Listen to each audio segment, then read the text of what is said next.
IPL 2025-এ প্রত্যাশা অনুযায়ী perform না করলেও জীবনের আরেক দিক থেকে বড় খুশির খবর পেলেন রিঙ্কু সিং। সদ্য দেশের সর্বকনিষ্ঠ সাংসদ প্রিয়া সরোজের সঙ্গে বাগদানের পর ফের শিরোনামে কেকেআরের এই তারকা এইবার একদম নতুন পরিচয়ে। উত্তরপ্রদেশের সরকারের পক্ষ থেকে বেসিক এডুকেশন ডিপার্টমেন্টে অফিসার পদে নিয়োগের প্রক্রিয়া শুরু হয়েছে, আর সেখানেই ইতিমধ্যেই রিঙ্কুকে পাঠানো হয়েছে নিয়োগপত্র। আন্তর্জাতিক পদক বিজয়ী সরাসরি নিয়োগ বিধি 2022-এর আয়তায় দেশের জন্য সাধারণ কৃতিত্ব এবং অর্জনকারী ক্রীড়াবিদদের এই সুযোগ দিয়ে থাকে সরকার। শুধুমাত্র খেলোয়াড় নয়, এবার এক দক্ষ প্রশাসনিক দায়িত্বে দেখা যাবে রিঙ্কুকে, যা তার প্রতি সরকারের সম্মান ও আস্থার একেবারে পরিচায়ক। অর্থাৎ সরকার কিন্তু তাকে একেবারেই ভরসা করছে। ক্রিকেট মাঠে যেমন নিখুঁত ফিনিশার, এবার সরকারি দপ্তরেও কি তেমনই কার্যকর হবেন রিঙ্কু?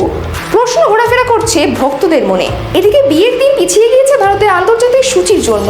ফেব্রুয়ারিতে 7 পাকে বাধা পড়তে পারেন রিঙ্কু ও প্রিয়া।